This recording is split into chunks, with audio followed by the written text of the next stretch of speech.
Sekushone-ke wabe enginobuhle kuzime waseNingizimu Afrika uCynthia Shange obeseneminyaka engama-76 ubudala. Imbiko iveza ukuthi-ke ushonele esibhedlela namuhla e-KZN ngemuva kokuxinwa ukugula isikhashana. UShange-ke waqopha umlando ngenkathi ekhala emuka nomncintiswano wonobuhle awunqoba ngonyaka ka-1972 nalapho aba ngokuqala umuntu omnyama ukuhlabana kulo mncintiswano ngezikhathi zobandlululo. Ukunqoba kwakhe kwashiya omkhulu uma-ke emkhakheni wonobuhle ngaleso sikhathi. Kanti-ke wabe sezakhela ikusasa elide emkhakheni wezokulingisa lapho avela khona emidlalweni ehlukene kamabonakude okubalwa kuyo-ke Ubambo Lwami, uShaka Zulu, uDeliwe kanye noMubango. UShange ubelokhu eyibambile endimeni yezokulungisa noma ngathi yezokulingisa ethandwa-ke izinkumbi zabantu ngeqhaza belibambile. Iy'ncomo-ke zilokhu zingene njalo njengoba abaningi bemncomayo ngokuba umzila owavulela inqwaba eminyango yesizukulwane esizayo.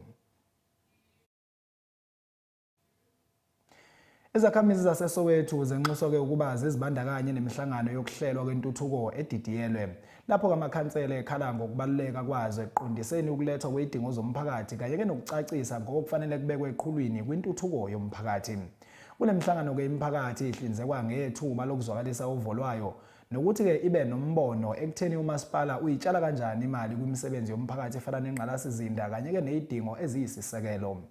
Ngenxa-ke yalezo ikhalazo ikhansela ka-39 uLifa Modise uthi kokuvela kwesibalo esincane sabantu kule mihlangano kuseyinselelo enkulu wabese enxenxa izakhamizi ukuthi-ke zibe yingxenye ukuze kuyokwazi nokubanjwa ngezidlozana labo abangenzi kahle kanjalo-ke nokuthuthukiswa kokulethwa kwezidingo nqangi.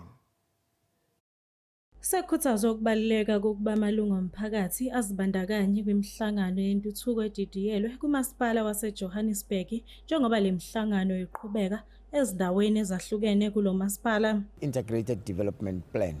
It is a plan that starts and emanates from ward-based plans. We start by community-based plans. They influence IDP.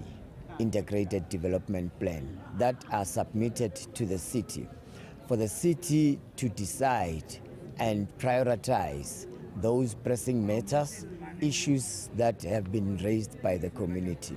So IDP, I feel IDP, it from the community-based plan. The community must raise issues that are more concerning. Then when we go to IDP, we now explain to the city, the hierarchy of the city, to say in Ward 39, we are in need of a multi area. Imihlangano yentuthuko edidiyelwe ibanjwa ngaphambi kokwethulwa kwaloluhlelo okuyilona olubhekiswe ekubhekaneni nezikhalazo zokuhanjiswa kwengqalasizinda emphakathini kanjalo nokwabiwa kwezimali ngendlela. The key factor of communications, they are the ones ezenza ukuthi people they should understand, people they should not panic when they hear izinto zenzeka. And it is for us, ukuthi we disseminate information, adequate information, instead of relying on social media, things that they don't have even the face, you know. There are so many people who are using social media to get information. And only to find information it is not easy to rectify.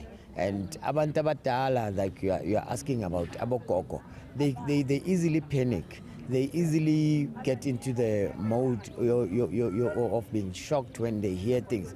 Now you find with segmele sizengemuva sizo rectify. Yeah, that's the challenge. Ezindabeni zeSoweto TV, nginokulunga Mthembu ngiso Orlando West.